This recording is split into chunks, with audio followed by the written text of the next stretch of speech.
Veja, qual é o seu valor? O quanto você vale? Qual é o seu valor? Já parou para pensar nisso? O quanto você está valendo? Se nós pensarmos que quase tudo na humanidade hoje é mensurado através de valor, por que não pensar da mesma forma sobre nós? Ah, mas eu nunca parei para pensar nisso sobre mim. Mas não se preocupe, tem sempre alguém pensando. E olha que interessante, eles tinham recebido um spoiler no ponto eletrônico, dizendo que eles iam pular para dentro da fornalha e iam sair bem. Está escrito isso? Eles ouviram, não, ó, vai rolar um negócio de nem com cheiro. Eles tinham essa... Sabe qual é a grande questão dos nossos dias? As pessoas só querem fazer questões espirituais e sobrenaturais se já tiver spoiler. Só se tiver a profecia. E sabe o que é pior? Alguns, mesmo com a profecia, duvidam.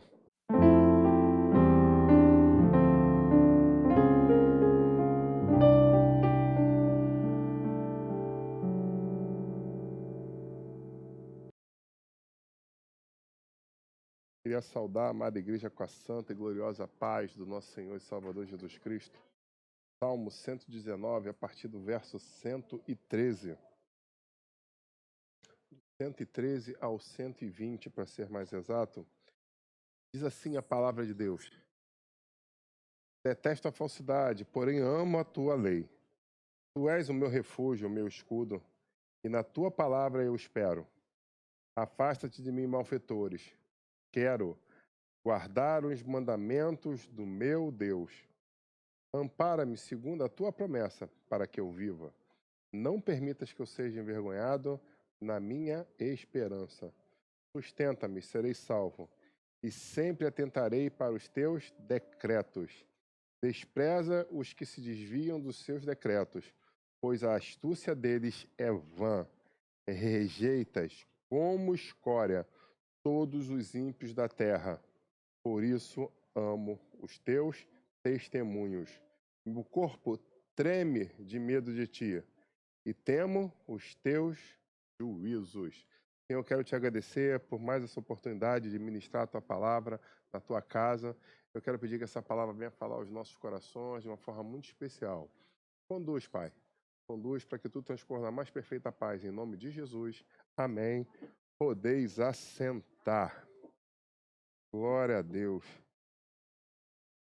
Esse salmo é um salmo fantástico, é um salmo diferente.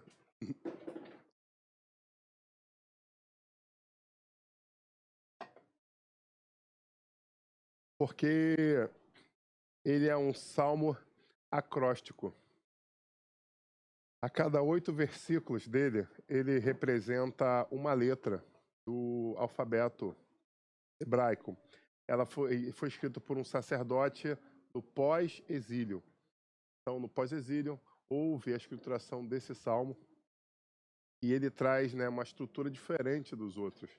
Mas não se preocupe que nós teremos um estudo sobre o livro de Salmos em breve, pelo nosso professor Kleber, que vai entrar em detalhes, vai explicar sobre isso. Amém?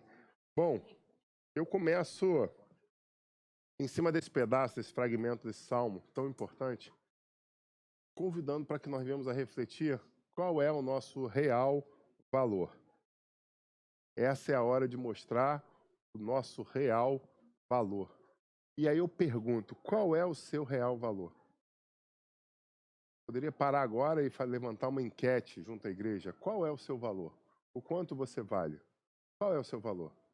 Já parou para pensar nisso? O quanto você está valendo? Se nós pensarmos que quase tudo na humanidade hoje é mensurado através de valor, por que não pensar da mesma forma sobre nós? Ah, mas eu nunca parei para pensar nisso sobre mim. Mas não se preocupe, tem sempre alguém pensando. Você pode falar, nunca pensei nisso, pastor. Tudo bem, não se preocupe. Tem muita gente na sociedade que está literalmente te colocando numa tabela de prioridades. Em todos os momentos nós somos pesados. Em todos os momentos nós somos calculados. Teve um dia desse que eu brinquei com a minha esposa, porque nós abrimos um score de crédito. Foi no Serasa. Aí eu falei, não, eu tô bem, não tô devendo nada para ninguém. E aí vi meu score. Eu falei, beleza, tô bem na foto aqui no score do Serasa. Então hoje, quando os comerciantes né, eu penso em pedir crédito para comprar alguma coisa, eles falam, só um minutinho aqui, ó. Aí pega meu CPF e joga lá no programa, ele é um bom pagador, tem um bom score. Aí, curiosidade, vê o meu score aí como é que tá. E o score dela era maior que o meu. Eu falei, vem como é que esse negócio aí? Me explica, me explica esse negócio aqui. Eu saio para ralar, para trabalhar, não é? Eu não deixo nenhuma das contas atrasar, as minhas e as suas. Falei, é justo, de repente tudo tá sendo pesado. Então, quando ela viu o score dela, ainda era melhor do que o meu. Olha só que interessante. E por mais que nós nunca tivéssemos pensado nisso, alguém está pensando. Alguém está pesando você. Alguém está mensurando você. É fato. Quando você chega numa fila de emprego e você coloca o seu currículo, vai ter ali a sua foto, não é isso? Tem lá a sua foto, sorrindo, de lado, e cada um tem, né, o seu estilo de cabelo, beleza. E isso vai falar uma parte da história. Mas o que eles vão fazer? Eles vão pesar os seus títulos. Ah, mas para esse emprego nem é tão necessário, mas eles vão analisar os seus títulos. E acredite, você vai ser ranqueado por causa dos seus títulos. Vai ser ranqueado em cima da sua experiência profissional e ainda mais sua experiência profissional naquela área, não é isso? Porque de repente você, eu tenho 20 anos de carteira assinada em quê? Numa outra área. Pô, mas é uma área afim? Não, é uma outra área totalmente diferente. E o outro tem 3 anos nessa área. O que acontece? Ele é pesado e a prioridade tende a ser dele. Então, por várias situações na sociedade, nós somos pesados a todo o momento, ok?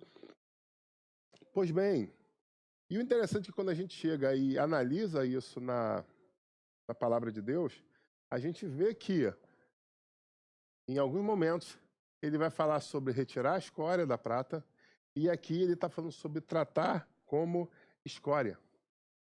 Tratar de uma forma diferente a escória. Aí eu pergunto, o que é isso? Você tem ideia de quanto está a grama do ouro hoje? Não? Você sabe como se mensura as qualidades do ouro? Exatamente. Quanto mais materiais misturados, menor é a pureza. Quanto menor a pureza, menor o seu quilate. Menor o seu quilate, menor o seu valor de mercado. Tranquilo? Então é assim que funciona. Você pega o ouro, eles analisam a pureza daquele ouro e quanto mais puro é classificado pela tabela de quilate. Hoje, muitas pessoas têm, né, algumas pessoas aqui entre nós têm joias de ouro. E normalmente as alianças, que eu acho que as coisas que as pessoas mais têm hoje em dia de ouro, a aliança que você tem é um ouro 18 quilates. Esse ouro 18 quilates vai representar aproximadamente 70% de pureza do ouro. É um ouro que eles gostam de trabalhar para ficar fácil, tanto a dureza dele, quanto também a questão do polimento dele. Então, eles gostam de trabalhar, os ourives gostam de trabalhar para peças de ouro com um ouro de 21 quilates.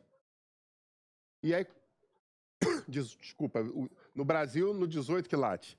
Porém, existem alguns outros países no mundo que gostam de trabalhar com ouro de 21 quilates, que é um ouro de mais pureza. E as pessoas que gostam de comprar lingote de ouro, né, barrinhas de ouro, essas já vão optar pelo ouro o quê? De 24 quilates. Hoje, só para você ter uma ideia, 1 grama do 18 está 242. O do de 21, 282. O de 24, 323 reais. 1 grama. 1 grama não faz um brinco. Então, se você parar para ver, o ouro é algo muito precioso. Mas mesmo dentro da preciosidade do ouro, tem uma gama muito grande de subclassificações. E talvez seja isso que eu queira chamar você a refletir nessa noite. E muitas pessoas podem estar sendo chamadas de homens e mulheres de Deus como sendo somente uma classificação, como sendo de ouro. Mas mesmo em meio a essa classificação, existem diversos valores agregados a ela. Amém? Isso que eu vou tentar trazer e trabalhar com vocês essa noite. Então, vamos lá. Decidi comprar peça, decidi fazer a análise e vamos que vamos. Só que, quando eu chego diante, né, quando chega diante de mim essa preciosidade, eu levo para alguém pesar. E a pergunta é, cheguei ali e descobri que é um ouro de 18 quilates. Só que, na verdade, eu quero um ouro de 24. Eu não quero 18. Eu quero um ouro que seja levado a uma questão de pureza muito alta. Eu quero quase a perfeição. E é interessante que os ourives trabalham com ouro 100, na verdade não é 100, porque é tão difícil chegar à perfeição do ouro, que eles trabalham 100 com 99,99% de pureza. Então, quando ele vai tirando a escória, mesmo assim, quando ele acha assim, está perfeito, mesmo perfeito, eles ainda acham que tem alguma fagulha ali no meio. Então, eles pegam esse ouro e colocam aonde? Colocam na fornalha. E colocando esse ouro na fornalha, ele vai começar a ser depurado. E eu pergunto a você, você tem ideia de quantos graus centígrados eu preciso para levar uma purificação do ouro? E aí? Quantos graus centígrados é necessário para eu purificar o ouro? Para eu começar a pensar em fazer um efeito nesse de purificação, de limpeza dele? Nosso engenheiro já falou aqui, ó, de metal é no mínimo 400. Deixa eu falar para você, você precisa de 1060 graus centígrados para começar a brincadeira. Você precisa de 1060 graus centígrados para fazer essa substância tão preciosa começar a sofrer uma mudança. Estava fazendo um estudo sobre isso e vi que tem alguns fornos que chegam a 1600 graus para poder chegar ao ouro 99,99.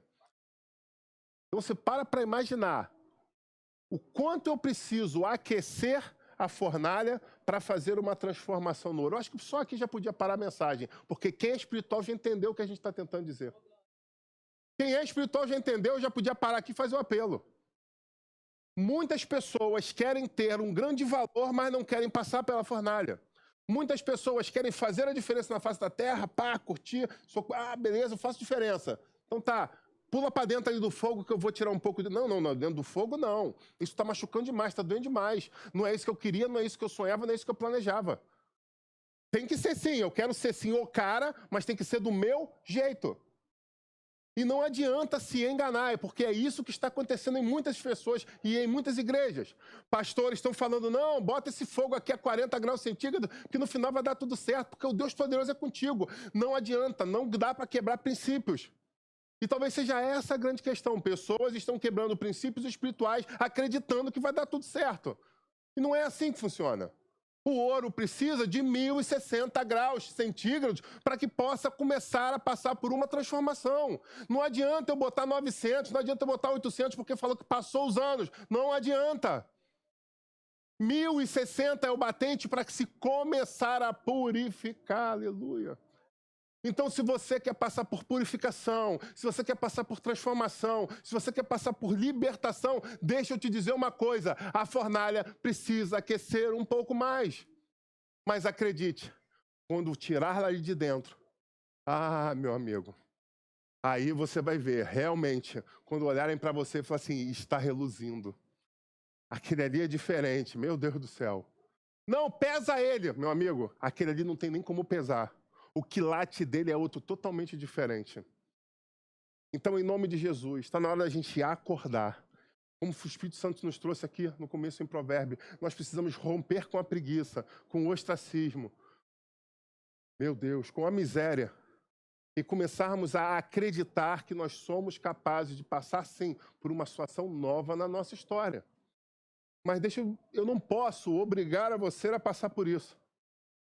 Sabe quando a gente faz um paralelo na história daqueles 3 jovens? E o rei mandou que ele se prostrasse diante deles e falou assim, rei, a gente precisa conversar aqui uma coisa interessante. Nós somos submissos ao Senhor, nós trabalhamos na corte, tudo legal, beleza, mas tem um detalhezinho aí, não tem como a gente negociar a nossa fé em detrimento do que a gente tem de posição dentro do palácio. Porque nós acreditamos tanto no Deus que nós servimos, que mesmo que o Senhor nos lance dentro dessa fornalha, o que vier a acontecer conosco é a vontade dele. E olha que interessante, eles tinham recebido um spoiler no ponto eletrônico, dizendo que eles iam pular para dentro da fornalha e iam sair bem. Está escrito isso? Eles ouviram, não, ó, vai rolar um negócio de nem com cheiro. Eles tinham essa... Sabe qual é a grande questão dos nossos dias? As pessoas só querem fazer questões espirituais e sobrenaturais se já tiver spoiler. só se tiver a profecia. E sabe o que é pior? Alguns, mesmo com a profecia, duvidam. Eles estavam ali diante do rei, a fornalha queimando, e eles falaram: rei, que se dane. Seja o que for, para a morte ou para a vida, nós queremos estar no centro da vontade do Senhor. E é isso que o Espírito Santo nos convida nesse momento. A entender que está na hora da gente parar de ser menino, de mimimi, de criancice e começar a se portar como homem e mulher de Deus. A parar e fazer como militares, que muitos são, e falar assim, ó, pronto, para em condições de, quais são as ordens? Porque quando você chega diante do teu comandante, você não chega, não, nessa ordem aqui não. É, aqui legal, essa aqui eu gostei, comandante. Pô, maneiro, comandante. E essa aqui não, comandante. Vamos fazer o seguinte, amanhã quando eu voltar, a gente conversa sobre essa. É assim que funciona? É assim que funciona? Não é assim que funciona. Não sei lá naquela outra, na outra farda lá, se tem esse negócio. Na minha farda, na farda de cá não tem não, né?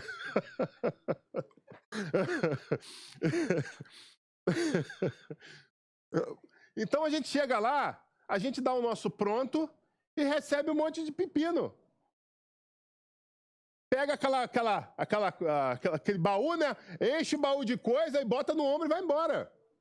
E destrincha. Tá aqui o descascador de batata, de pepino, o abridor de coco, vai lá e resolve. E a gente quer te ver de volta aqui, com tudo resolvido. Deixa eu dizer uma coisa para você. Agora eu saio do militarismo e vou para a CLT. Muita gente não para emprego exatamente por isso. Porque não consegue entender que mesmo que você seja obreiro, diácono de uma firma que seja de alguém evangélico, o teu chefe é o teu chefe. Você deve respeito a ele. Você tem um compromisso para com aquela empresa. Não podemos confundir as coisas.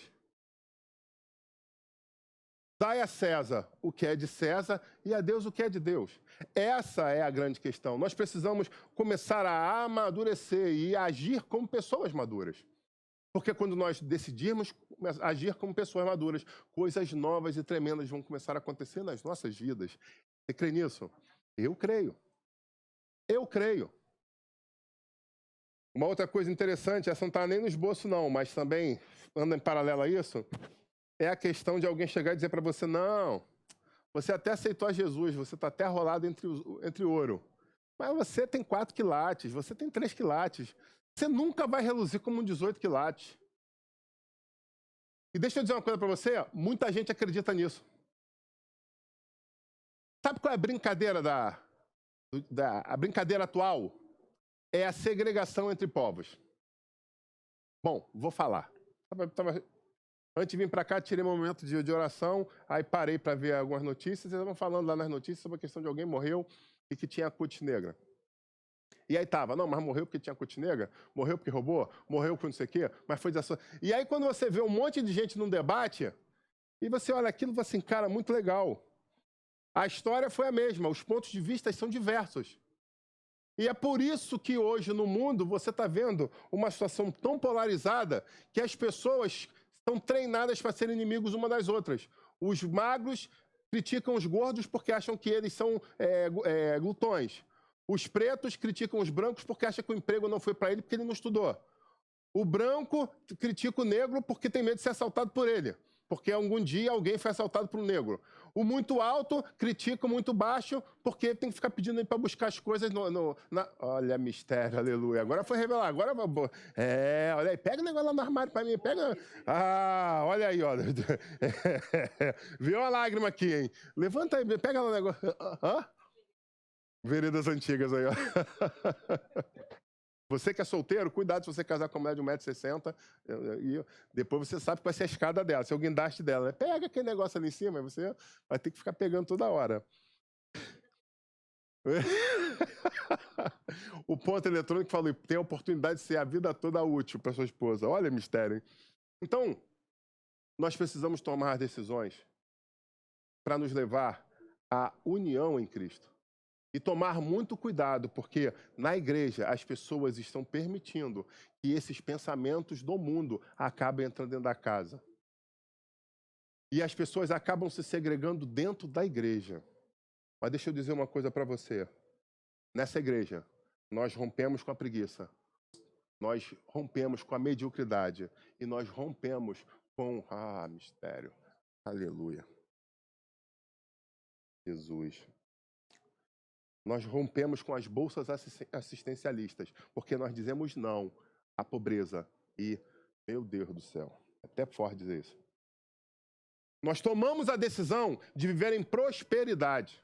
Nós tomamos a decisão de angariar diplomas.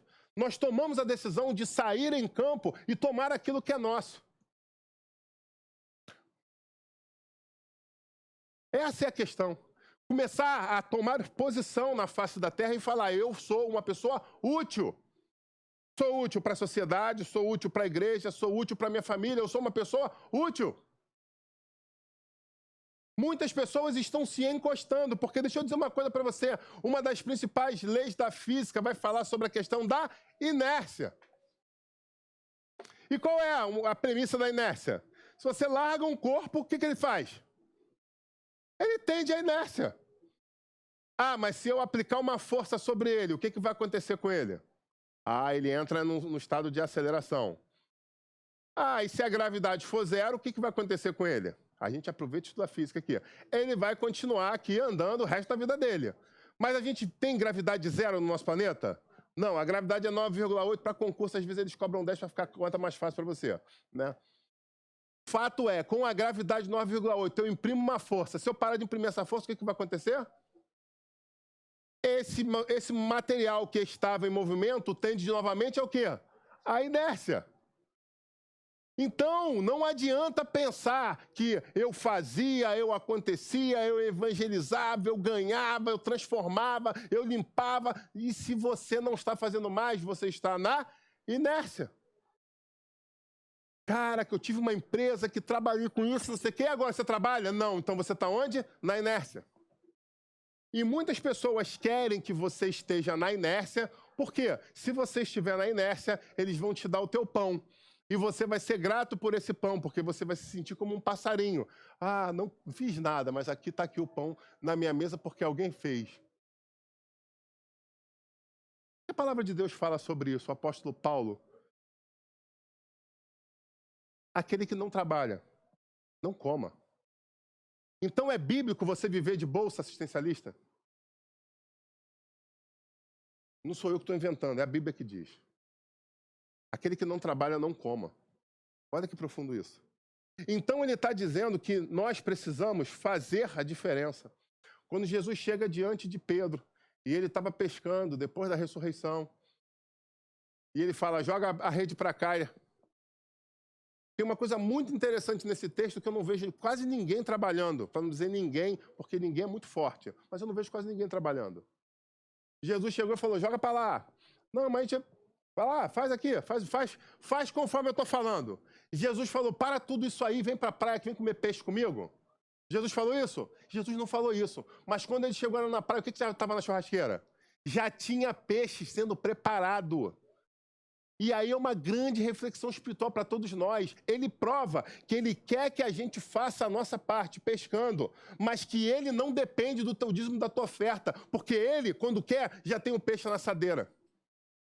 Olha que profundo. Então, qual é a moral dessa história? Eu estou te dando oportunidade de fazer parte comigo nessa história. Que lindo isso, cara. O peixe já está aqui. Você, diante da minha palavra profética, colheu muito. Agora você tem a oportunidade de o quê? Aproveitar a minha churrasqueira, o fogo que já está aceso, e botar mais alguns. Então você tem a oportunidade de colaborar com a obra. Mas ele deixa bem claro, eu não estou esperando o teu peixe para fazer, eu faço acontecer. Eu tiro de onde não tem. Meu Deus do céu, aleluia. Olha que profundo isso. Então tá aqui, ó. A churrasqueira já tem peixe feito. No ponto. E agora você tem a oportunidade de somar. Tem a oportunidade de fazer algo a mais. Quem de vocês que está assistindo que já pensou em ser empresário? Tem uma igreja que gosta de campanha dos empresários. Eu nunca fiz isso, mas nessa noite eu estou pensando em te falar isso. Quem já pensou em ser empresário? Quem já pensou em ter algo a mais, uma coisa a mais, uma corrida a mais, como a gente diz, um segundo emprego, uma outra colocação, aplicações? Se você não partir do campo da expectativa para o campo da ação, as coisas nunca vão acontecer. Nunca vão acontecer. Passei por uma experiência a semana passada muito legal. E eu vou dividir com vocês essa noite. Eu estava na iminência de fazer algo. E aí o Espírito Santo, eu fiz uma coisa, o Espírito Santo falou comigo de uma forma bem clara. Eu tinha botado meu carro para consertar, porque eu estava gostando muito do meu carro. E aí, quando eu estou vindo na pedra mecânica para cá, o Espírito Santo falou, vende teu carro, compra outro. Eu falei assim, mas eu acabei de botar o carro para fazer a revisão, para que eu estou fazendo isso? Eu não estou afim de comprar outro carro, eu queria trocar de moto. Minha moto, eu amo minha moto, muito maneira. Gosto pra caramba, estou feliz demais. Realizei um sonho de 2013, agora em 2020. Glória a Deus por isso. Mas o carro está aqui, está atendendo. 2019, né? Em 2013, realizei em 2019, obrigado. Então eu falei, poxa, eu estou feliz, eu estou realizado. Tá tranquilo. A pessoa falou assim, vende o carro que eu vou te dar outro. Eu falei, mas tá bom. Mas tá bom, senhor, tá bom.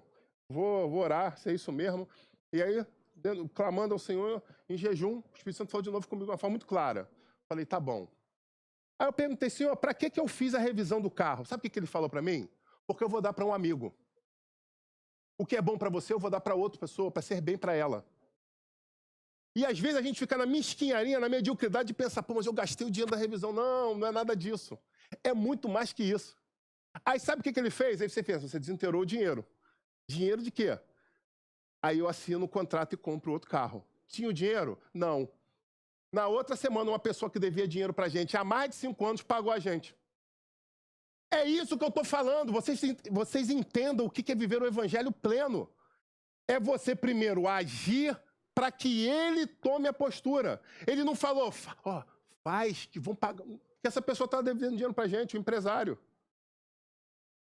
E de repente alguém comentou, poxa, ele vai trocar de carro, vai pegar um empréstimo. Ele, calma aí, não é justo isso. Eu não falei nem com ele, uma pessoa terceira comentou com ele, não é justo, pô. Ele precisa trocar de carro, eu estou devendo dinheiro há tanto tempo. Não, eu vou pagar o pastor. E se esforçou para nos pagar. Eu falei, Senhor, que isso? Mas eu primeiro precisei ter o ato de fé de assinar a compra, para depois poder ver a fornalha no que ia acontecer. Vocês estão entendendo isso? E aí quando a gente para e faz, eu falo assim, meu Deus, o Senhor é maravilhoso. Amém, igreja? O Senhor é maravilhoso. Porque se você ainda não entendeu, não se resume a conta, não se resume a carro. É cuidado do Senhor que é a moral dessa história. É o Senhor tomar conta de vários detalhes da sua vida para que as coisas aconteçam de uma forma plena. E quando você se tocar, os quilates estão aumentando. Ah, mas aí você está falando que é fácil? Claro que não é fácil, de forma alguma. Vocês não têm noção. E aí, às vezes, quando eu falo isso, minha esposa fica preocupada. Ela, meu Deus, se você fala isso aí, tem gente que vai desistir de ser pastor. Não, eu preciso dizer a verdade.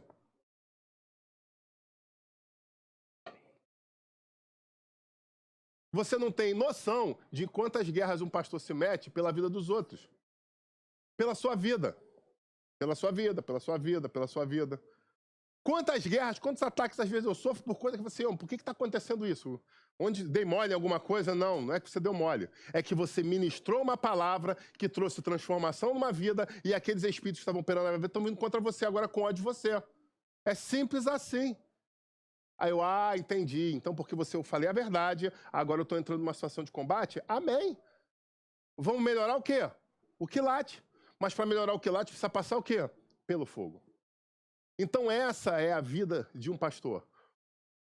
Um pastor íntegro, que busca a diferença na sua história, vai passando de fornalha em fornalha e de quilate em quilate, de melhora em melhora. Mas deixa eu trazer uma outra reflexão para você, que não é menos importante que essa. O fato de você passar pelo fogo já aumenta o seu quilate automaticamente? Sim ou não? Por que não?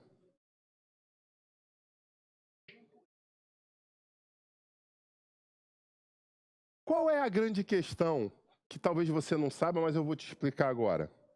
Como eu falei, você tem que pegar o ouro e colocar ele numa certa temperatura para que ele possa derreter. E aí, o que acontece? Haver separação de metais. Mas o fato de você colocar no alto calor, esses metais vão aflorar. Mas deixa eu te contar uma coisa. Se você não tirar, a única coisa que vai acontecer quando o fogo acabar é que isso vai ficar mais aparente ainda. Então, você pode passar por uma situação de fogo e ser reprovado. E o pior, a ponto das pessoas olharem e falar assim, ih, ficou pior do que estava. Ah, dá para ver, ó. Caramba, não é possível que não viu isso, ele não tirou isso. Foi no mais difícil, que era na fornalha. Mas quando estava ali, ó, a capinha, é só pegar ali a cunha e tirar, separar os materiais, que estava ali, ó, facinho. Não fez nada. Então é uma outra reflexão. Acredite, tem pessoas que estão passando pela moenda, tem pessoas que estão passando pela fornalha, tem pessoas que estão passando pelo fogo e estão sendo reprovadas. Passar por fogo não é sinônimo de vitória. Passar por fogo não quer dizer sinônimo de conquista. Muitas pessoas estão indo e voltando para o fogo sem que haja evolução, sem que haja melhora do quilate. Só está o quê? Sentindo mais dificuldade, mais calor. Então eu convido você a tomar a decisão de entrar, sim, na fornalha, junto ao Senhor, mas que você possa, com os instrumentos corretos, retirar tudo aquilo que não provém do Altíssimo, tudo aquilo que tem feito com que você tenha misturas.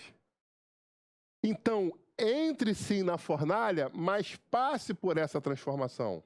Nesse momento, eu saio do ouro e vou no apóstolo Paulo. O apóstolo Paulo, no livro de Atos, teve uma experiência muito interessante.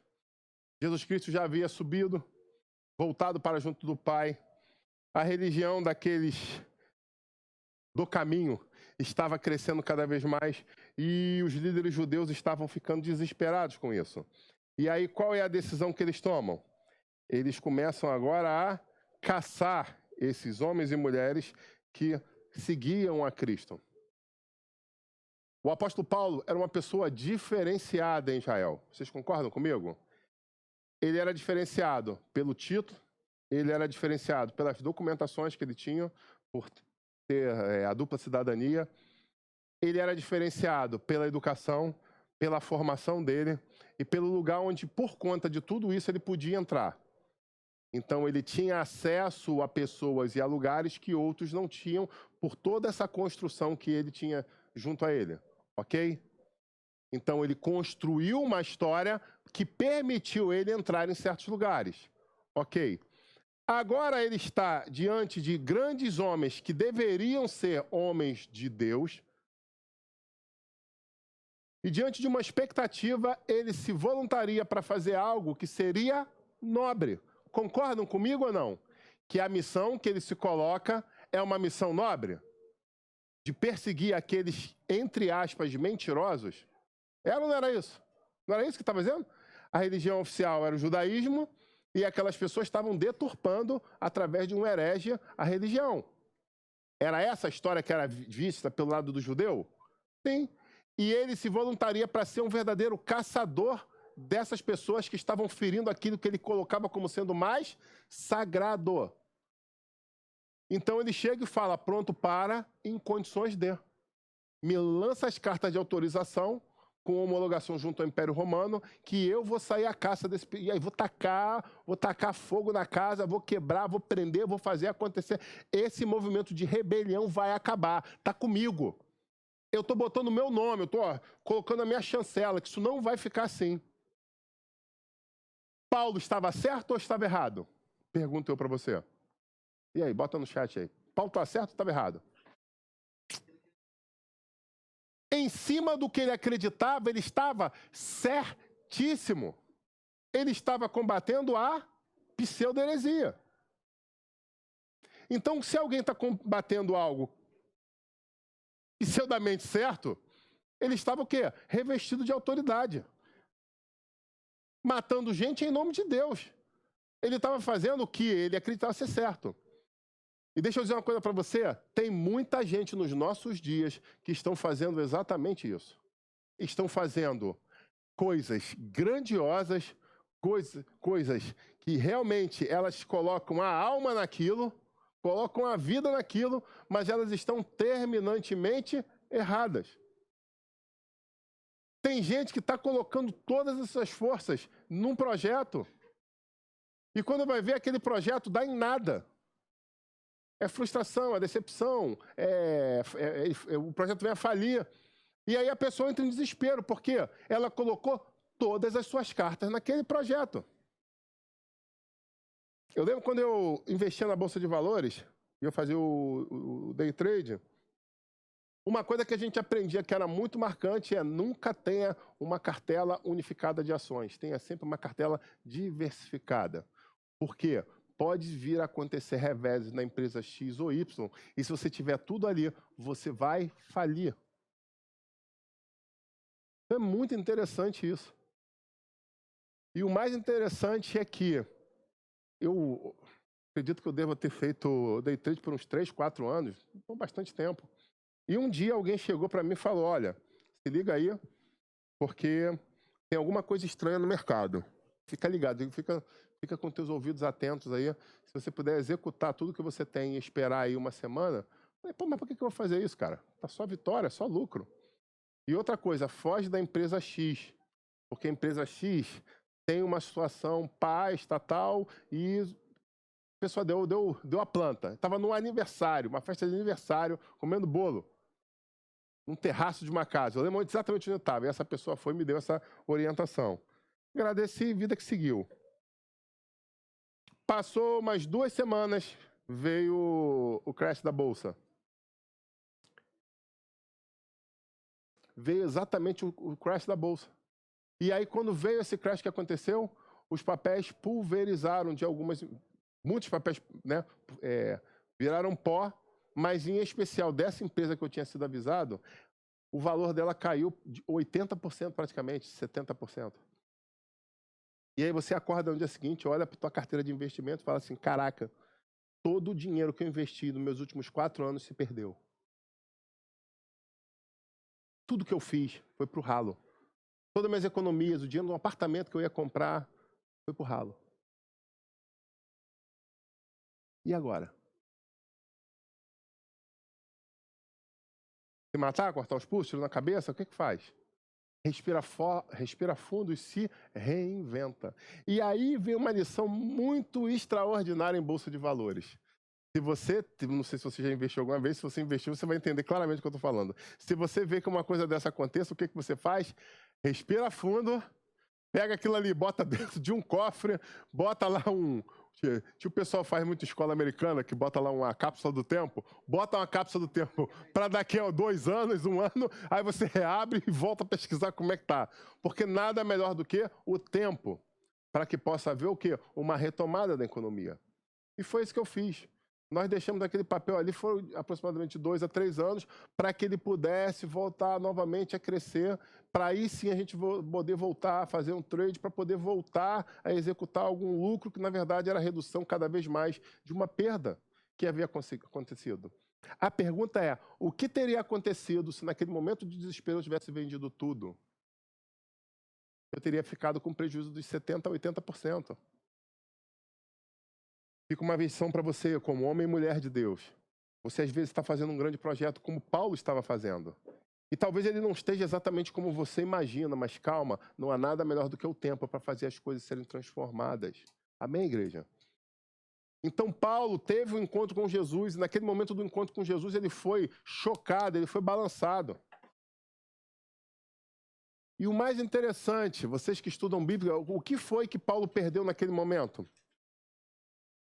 Ele perdeu a visão. Vocês já pararam para pensar a profundidade que é o porquê ele perdeu justamente a visão?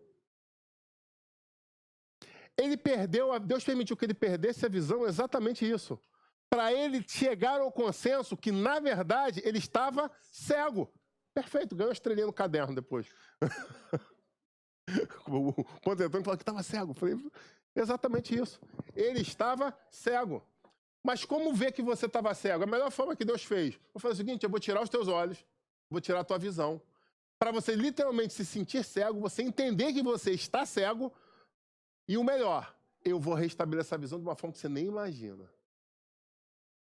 E aí agora ele pega e usa um homem simples e chega e fala, sabe aquele que está matando todo mundo? Sei, senhor, sei sim. Aquele cara já está famoso, está passando geral, está matando geral. Ok, ele está numa casa, endereço tal, vai lá orar por ele. É muito legal quando a gente estuda a história e não coloca a realidade na história, não se coloca no lugar da história. E quando a gente se coloca no lugar da história, a coisa fica muito mais plena.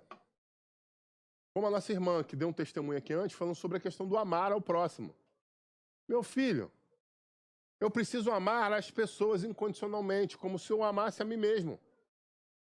Quando eu consigo entender isso, que eu preciso amar ao próximo como a mim mesmo, muitas coisas se resolvem na minha vida.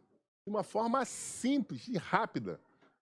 Porque eu começo a rever coisas, eu não perco tempo com picuinhas.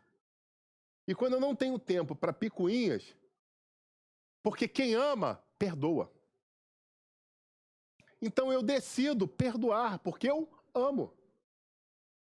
E aí o que acontece com você? O seu quilate aumenta.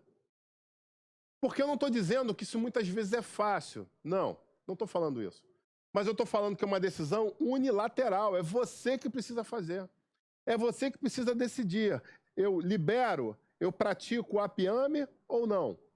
Eu quero continuar aprisionado nessa situação? A decisão é sua, de mais ninguém. O marido pode tentar, o pai pode tentar falar com o filho, mas a decisão é sua, a esposa. Traduzindo, é você que tem que decidir. Nós temos uma história real e triste, mas muito triste, de uma pessoa do convívio da minha esposa que teve uma pequena rusga com um pastor e junto com outras pessoas de um conselho na igreja, não concordaram com questões administrativas e aí foram e pediram impeachment do pastor. E aí, se eles tivessem pedido o impeachment do pastor e a vida tivesse seguido, tranquilo. Mas a questão não é essa. Que os outros pediram impeachment para que viesse um outro, que fizesse a administração que eles queriam que fizesse, e aí já vem a primeira reflexão. Será que era a administração que o senhor queria ou que eles queriam? Não vou entrar nesse mérito, é só uma reflexão. Porque muitas vezes a gente, como eu disse, está comprando guerras que, na verdade, não eram para ser compradas. Às vezes, essa pessoa está apertando para tirar ali o carnegão desse furúnculo e você vê que parou de sair o pus e está saindo sangue, e você para. É só isso aqui, já é o suficiente. E de repente ele está olhando e falando, cara, mas tem que tirar isso, não vai encher de novo. Não, tá bom, não quero mais. Sai esse pastor, bota outro enfermeiro. Eu quero outro enfermeiro que só joga aqui um negócio por cima para parar a dor e está tudo bem. Então aquela igreja resolveu trocar de pastor e a vida seguiu. Algumas igrejas fazem isso.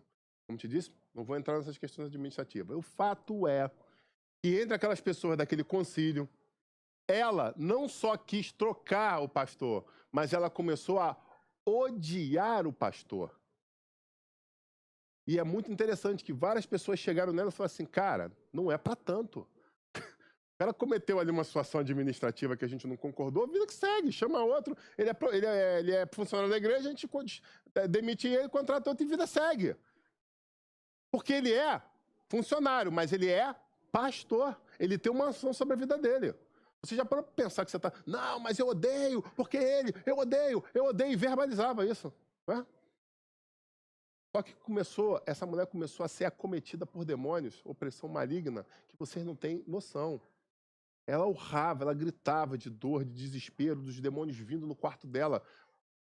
E ela sabia o porquê. E talvez seja essa a grande reflexão. Mas ela não fazia nada.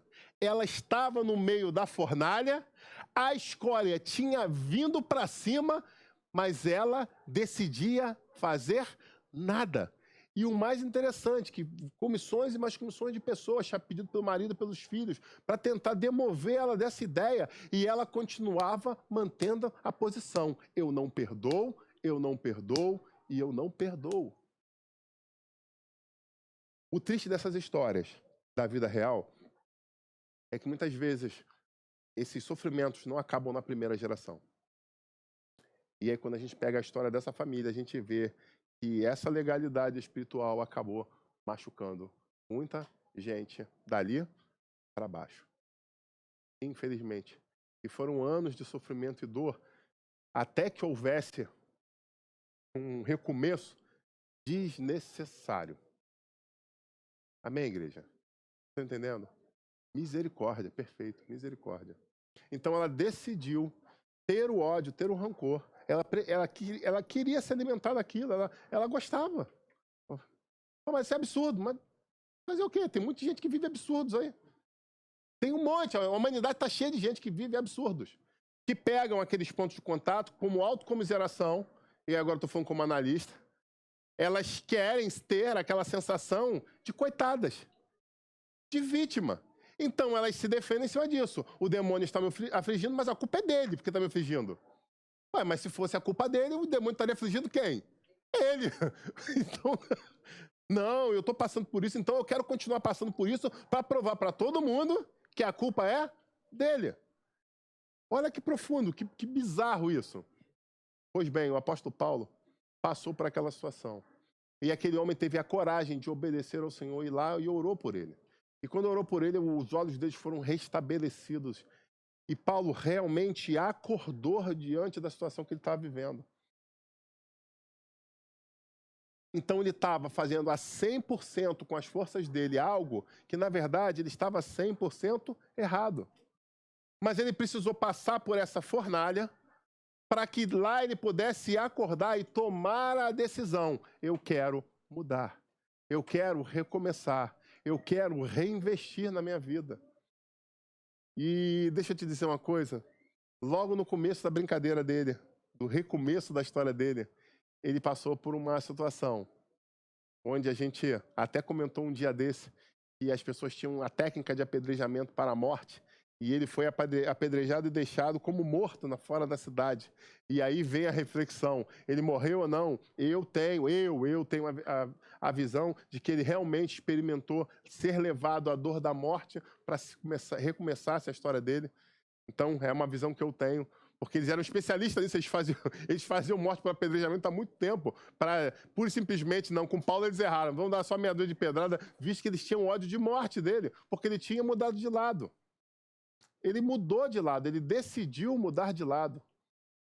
E agora o que acontece? Ele volta a pé para a cidade. E eu acredito que o Espírito Santo permitiu que ele passasse por aquilo ali por um motivo muito simples.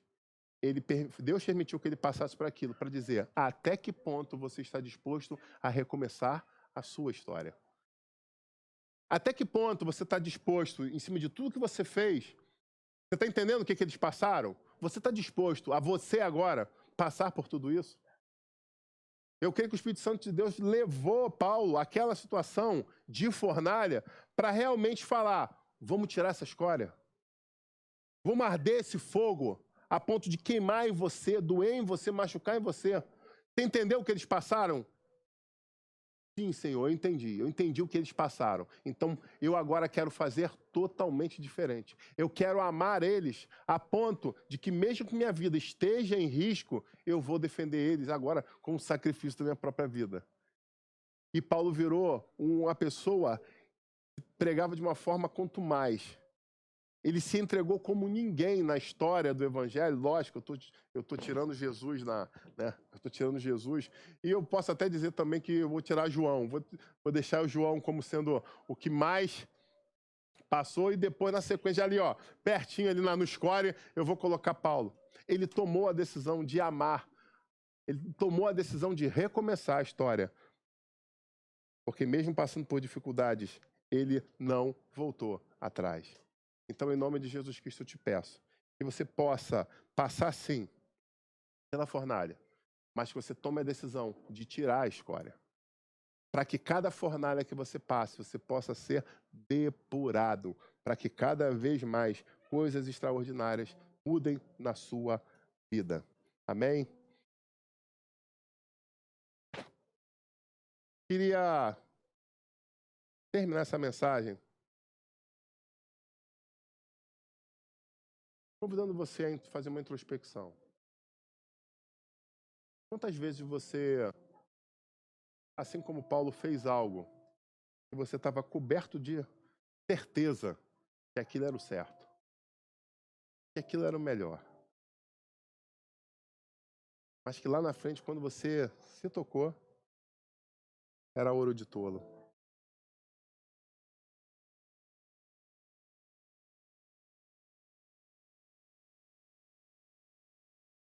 Algumas pessoas crescem, e é bom crescer. E eu lembro a história de um professor meu de cursinho, ele era militar.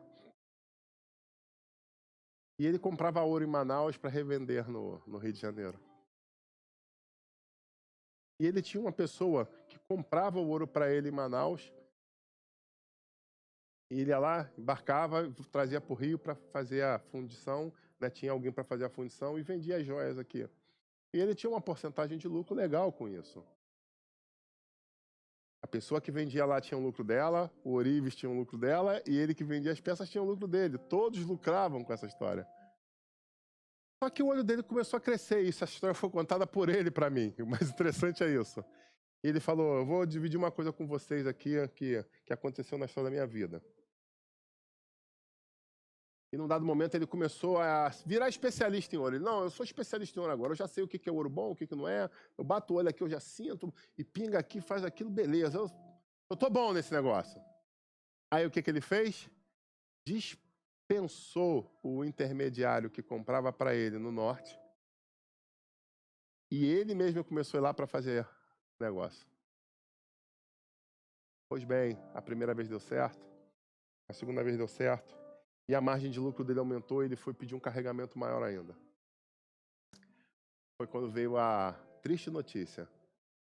Ele foi lá, comprou as pepitas, chegou no ourives aqui, um grande carregamento, e o ourives olhou para ele com uma cara de tristeza e falou assim, eu tenho uma triste notícia para te dar. O que você trouxe aqui é o que no mercado eles chamam de ouro de tolo.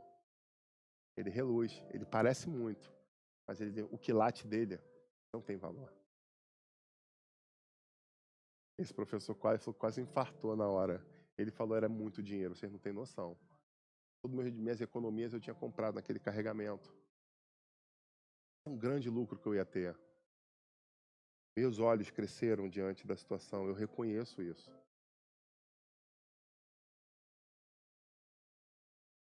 Ele tomou um grande prejuízo.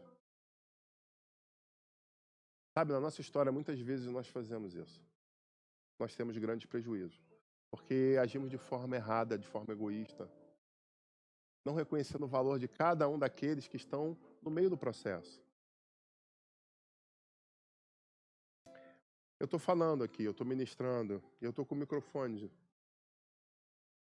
Mas eu não sei como o som está chegando em vocês, pela internet. Porque para que haja a concentração na ministração, buscando no Espírito de Deus o que falar, porque muitas coisas vão além do que estava num singelo esboço. Eu preciso de alguém para fazer uma operação de som. Nesse momento,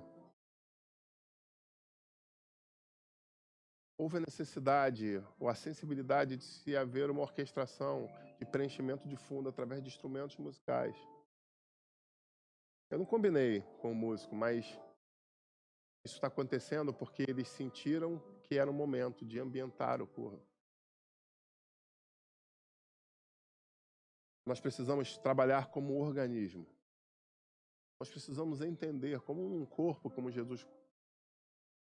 Que você tem fígado, que você tem rim, que você tem um pulmão, que você tem coração, que você tem diversos órgãos, que cada um vai ter uma função para que todo esse corpo seja oxigenado e funcione perfeitamente. Eu quero convidar você a entender. Não despreze o pulmão, não despreze o seu rim, não despreze o seu fígado. Não, mas os meus pés estão firmes como a rocha. Meus olhos estão enxergando como se fosse uma águia. E o seu pulmão está oxigenando? Então a saturação dele está baixa, correndo risco. Não, eu respiro muito bem. Ó, mas o teu fígado está conseguindo filtrar? Eu quero convidar vocês a começarem a olhar aqueles que estão à sua volta como igreja e entender que nós somos um só corpo, um só organismo, uma só família. Que a gente pare de olhar para nós como sendo o centro do universo. Que nós comecemos a cuidar dos outros de uma forma carinhosa. Como o testemunho que foi dito aqui no começo dessa ministração, no começo desse culto. Amar ao próximo como a si mesmo. Ah, Jesus, obrigado. Muito obrigado, Jesus. O Senhor tem cuidado de nós. O Senhor tem cuidado de nós. Muito obrigado, Pai. Muito obrigado, meu lindo Jesus. Tu és maravilhoso, Senhor. Como eu sou grato por tudo que o Senhor tem feito no seio dessa igreja. Continue nos direcionando, nos guiando, Pai. Paulo estava convicto que estava fazendo a coisa certa, mas num dado momento ele viu que não era bem assim. Nós seguimos a nossa vida, Pai, buscando fazer aquilo que era certo. O que eu quero pedir essa noite é que haja um abrir dos nossos olhos. Abre os nossos olhos, Pai.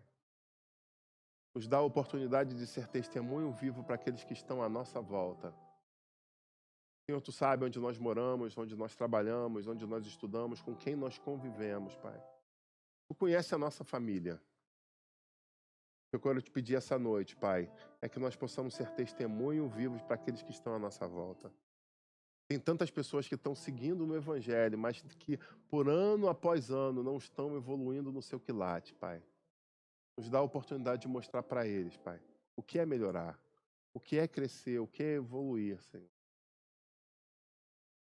Sim, em nome de Jesus, Pai, eu quero pedir, nos ajuda a ser cada vez melhores, Pai. Em nome de Jesus Cristo, cada vez melhores, Pai. Sim, Senhor, cada vez melhores. Que você possa decidir fazer a coisa certa da forma correta. Que você possa, essa noite, pegar aquele caderninho de sonhos que você tinha guardado. Que talvez estivesse lá dentro daquele baú. Chega em casa hoje, abre esse baú, traz de volta esse caderno de sonhos. Talvez foi uma agenda que você escreveu há 2, 3, 5 anos atrás. Mas você jogou muitas outras fora, mas ela você deixou guardada. Mas você nunca mais abriu ela. E o Espírito Santo está falando essa noite, abra de novo essa agenda, abra de novo esse caderno. Traga ele à tona novamente. Comece a ler e a ouvir. Meu Deus do céu. Comece a proclamar para que seus ouvidos possam ouvir. Olha que profundo isso, hein? Eu quero te convidar a não somente ler o que está ali, mas eu quero convidar você a ler proclamando, trazendo em voz audível. Comece a ler nesse caderno. O que você sonhava para a tua vida?